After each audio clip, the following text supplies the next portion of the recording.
बराह रास्त आपको लिए चलते हैं। वज़ीर इत्तलात सिंध सईद गनी इस्लामाबाद में मीडिया टॉक कर रहे हैं। इस कानून के अंदर हमने इनको दिए हैं। सिर्फ एक चीज़ जो है वो तब्दील हुई है और मैं समझता हूँ कि उसके पीछे भी नीयत हमारी अच्छी है। वो एजुकेशन और हेल्थ जो बल्दियात के पास थे, कुछ थोड़े बहुत स्कूल थे और कुछ 4 या 5 हॉस्पिटल्स थे, कुछ डिस्पेंसरीज थी।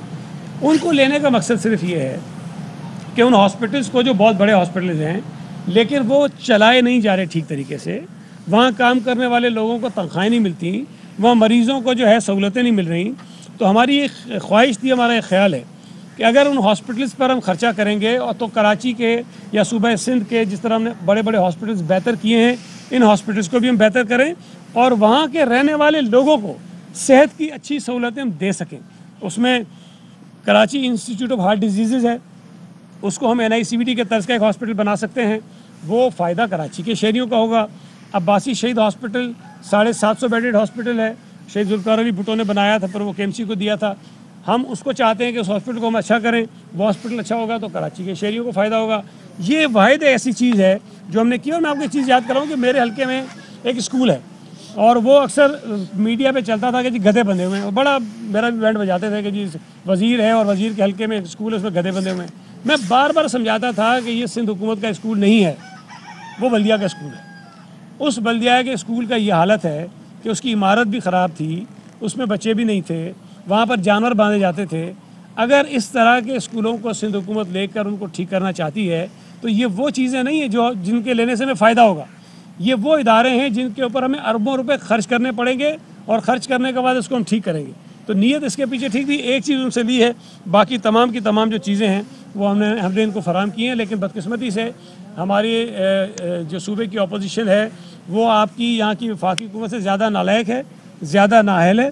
उन्होंने इसको पढ़ा नहीं है, इसको समझा नहीं है और उस पर वो शोर मचा रहे। और ख़ास तौर पर MQM जो है इस तरमीम को जवाज़ बना के पूरे सूबे में लिसानी फसादात कराना चाहती है, लोगों को लड़ाना चाहती है, ताकि इनकी जो माजी की सियासत है वो सियासत दोबारा ज़िंदा हो और इनकी दुकानदारी जो है वो चल सके। जी साहब, पोजीशन तो अपनी जगह उसका काम ही ये है, लेकिन गवर्नर सिंध जो हैं उन्होंने भी कुछ एतराज़ात लगाए। मैं आपसे ये जानना चाहता हूँ कि गवर्नर सिंध का ताल्लुक चूँकि एक खास पोलिटिकल पार्टी से है, तो क्या गवर्नर सिंध अपने ओहदे पर बैठकर सियासत कर रहे हैं? देखिए, ये बात मैंने पहले भी कही है, गवर्नर साहब एक आइनी ओहदे पर बैठे हुए हैं और आइन में उनका एक छोटा मोटा किरदार है, जो काम उन्होंने करना होता है।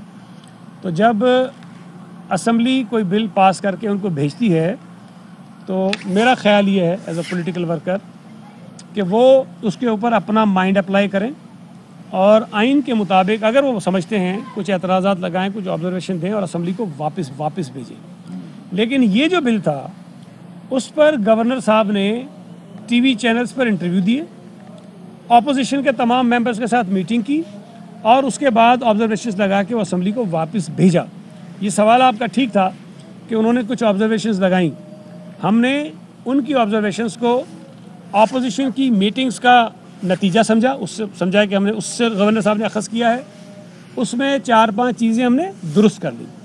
उन्होंने कहा कि जो मेयर का और टाउन के चेयरमैन का इलेक्शन है वो सीक्रेट नहीं होना चाहिए, ओपन होना चाहिए। हमने उनकी बात मान ली, हमने उसको ओपन कर दिया। उन्होंने कहा कि मेयर और टाउन का जो कैंडिडेट है टाउन MC का, वो काउंसिल का मेंबर होना चाहिए।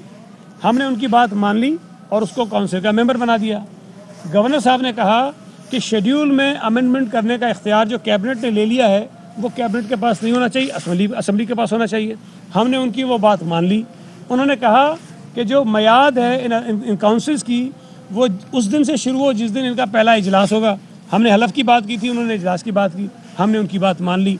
तो जो चीज़ें हम मुनासिब समझते थे और वो चीज़ें हमने गवर्नर साहब की जो ऑब्जर्वेशंस थी उसको मद्देनज़र रखते हुए वो मान ली और उसके बाद हमने दोबारा गवर्नर साहब को भेज दिया। और अब गवर्नर साहब के पास ये इख्तियार बिल्कुल भी नहीं है कि वो उस पर एतराज़ लगा सकें, उसको वापस कर सकें।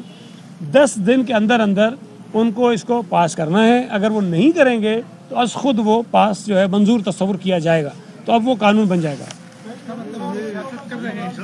देखिए, सियासत कर रहे हैं, बल्कि सियासत कर रहे हैं। मैं समझता हूँ कि अपने जो उनका एक आइनी उनकी पोजीशन है उसके साथ वो ज़्यादती करते हैं। उन्होंने असम्बली की जानिब से आया हुआ एक बिल, उसके ऊपर अपना माइंड अप्लाई करने के बजाय ऑपोजिशन के मेंबर्स के साथ मीटिंग्स की और जो ऑपोजिशन के मेंबर्स ने उनको कहा वो एतराज़ात लगा के उसको भेजा। लेकिन उसके बावजूद भी चूँकि हम समझते हैं उसका आईनी इख्तियार है, उसको भले वो मिसयूज़ कर रहे हों, लेकिन हमने फिर उनकी जो ऑब्जर्वेशन थी उसको एड्रेस किया एक एक करके।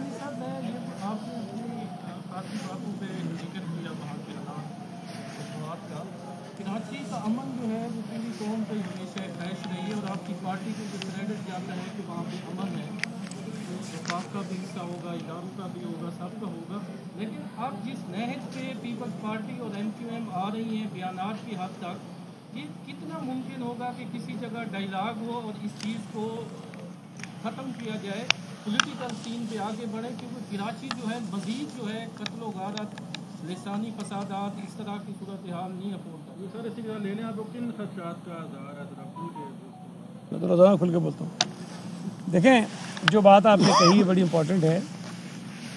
ऑपोजिशन को ये हक़ है, उनका ये इख्तियार है, वो किसी भी कानून साजी पर एतराज़ उठाएं और हुकूमत पर तनकीद करें और अपनी तजावीज़ दें, मुज़ाहरे करें, जलसे करें। इससे कोई उनको नहीं रोक सकता और ना हमें रोकना चाहिए, ये उनका इख्तियार है।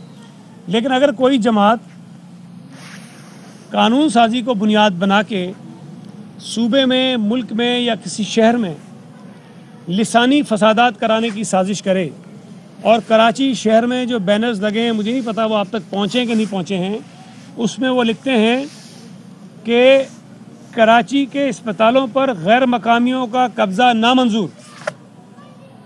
फिर वो कई बैनर लगाते हैं कि कराची शहर पर देही इलाकों का कब्ज़ा नामंजूर। अब मैं तो उनसे बार बार पूछ रहा हूँ कि ये जो मकामी और गैर मकामी आपने अपने जहन में ठोंसा है, इसकी तशरीह करें। आप ये बताइए कि मकामी कौन है, गैर मकामी कौन है? क्या वो पठान गैर मकामी है जो KP से कराची में बसता है? वो पंजाबी गैर मकामी है जो पंजाब से कराची में बसता है? वो सराइकी गैर मकामी है जो साउथ पंजाब से पंजाब में बसता है? वो कश्मीरी गैर मकामी है जो कश्मीर से सिंध कराची में बसता है? या वो सिंधी गैर मकामी है जो सूबा सिंध से आकर कराची में बसता है? या मेरे जैसा सिंधी जिसका ख़ानदान सदियों से कराची में बसता है, वो गैर मकामी है? आप ये बताइए कि मकामी और गैर मकामी की तफरीक तो करें ना आप। देखिए, सूबा सिंध बड़ा कुशादा दिल सूबा है। आज भी सूबा सिंध की असम्बली में आपको हर कौमियत का आदमी मेंबर मिलेगा। सूबा सिंध से मुंतखब होने वाले लोग जिनका ताल्लुक़ KP से था, जिनका ताल्लुक़ पंजाब से था, जिनका ताल्लुक़ बलूचिस्तान से था, जिनका ताल्लुक़ कश्मीर से था, वो वहाँ से जीते, वहाँ वज़ीर बने। हमने तो एतराज़ नहीं किया किसी पे। अगर सूबे के लोग किसी को मुंतखब करते हैं, किसी को वोट देते हैं, किसी को असम्बली में भेजते हैं और वो कराची में रहता है तो उसका हक़ है, या सूबा सिंध किसी भी शहर में रहता है तो उसका हक़ है वो आए। ये ठेकेदारी किसने उठा ली है कि वो फैसला करे कि कौन कराची में मकामी है, कौन कराची में गैर मकामी है, कौन सिंध में मकामी है, कौन सिंध में गैर मकामी है? ये इतनी ख़तरनाक बात है, ये जहर है जो लोगों के जहनों में डाला जा रहा है। और मैं आपको बताऊँ, ये जानबूझ के कर रहे हैं। इनको पता है कि कानून में कोई गलत चीज़ नहीं है। ये चाहते हैं कि लिसानी फसादात हों, खुदा न खास्ता कुछ लोग इधर से मरें, कुछ उधर से मरें, तो ये अपनी दुकानदारी फिर चमकाएं और फिर कहें उर्दू बोलने वालों को, देखो ना तुम्हें सिंधी मारता है, देखो तुम्हें पठान मारता है, देखो तुम्हें पंजाबी मारता है, तुम्हें बलोच मारता है। उनको ये डरा के फिर अपने साए में लाएं, आओ हम तुम्हें जो है ना वो साया फराम करेंगे, तुम्हारी जानें बचाएंगे। देखें, ये ज़माने गुजर गए हैं। आपने कहा कराची ने बहुत तकलीफ़ उठाई है, पूरे पाकिस्तान ने उसको भुगता है, पूरे पाकिस्तान को उसका नुकसान हुआ है। कराची शहर से बिजनेस निकल के चला गया है। देखिए, मैं रोज़ाना इनसे पूछता हूँ, मैं अपनी हर बात में कहता हूँ कि जी कराची के लोगों को गैस नहीं मिलती, कराची में जो लोगों को पेट्रोल महंगा लेना पड़ता है, वहाँ पे बिजली महंगी होती जा रही है, वहाँ दवाइयाँ महंगी हो गई हैं। MQM के मुंह से एक लफ्ज़ नहीं निकलता है। कराची की इंडस्ट्रीज़ बंद हो गई हैं, MQM के मुंह से एक लफ्ज़ नहीं निकलता है। ये ठेकेदार बनते हैं ना कराची के, तो कराची के लोग अगर तकलीफ़ में हैं, तुम्हारे वोटर अगर तकलीफ़ में हैं, तुम्हारे हमदर्द अगर तकलीफ़ में हैं, तुम्हारे मुँह में छाले क्यों पड़ जाते हैं वफाकी हुकूमत के खिलाफ बोलते हुए? हम जब हुकूमत में थे, MQM ने जब हमारे साथ थे, 4 मरतबा हुकूमत हमारी छोड़ी सिर्फ इसलिए कि जी पेट्रोल की कीमतें आपने बढ़ा दी हैं। आज इनको जो है वो मुंह के सिल गए सबके। पेट्रोल की कीमतों पर नहीं बोलते हैं, गैस के क्राइसिस पर नहीं बोलते हैं, पेट्रोल महंगा होता है उस पर नहीं बोलते हैं, बिजली महंगी होती है उस पर नहीं बोलते हैं। तो MQM जो है कभी भी कराची शहर में रहने वाले लोगों की हमदर्द नहीं थी। उसने लोगों के जज्बात से खेला है, लोगों के जज्बात को इस्तेमाल किया है। वज़ीर इत्तलात सिंध सईद गनी मीडिया से गुफ्तगू कर रहे थे।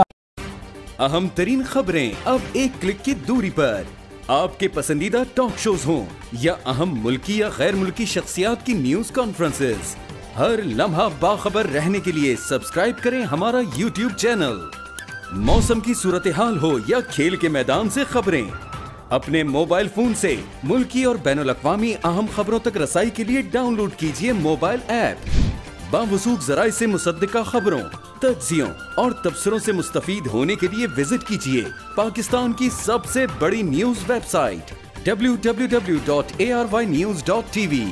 इन सब के अलावा पाकिस्तान का सबसे बड़ा फेसबुक पेज हो, सबसे बड़ा न्यूज इंस्टाग्राम अकाउंट या फिर ट्विटर, ARY न्यूज पहुंचा रहा है खबरें सबसे पहले आप तक, ताकि आप रहें हर लम्हा बाखबर।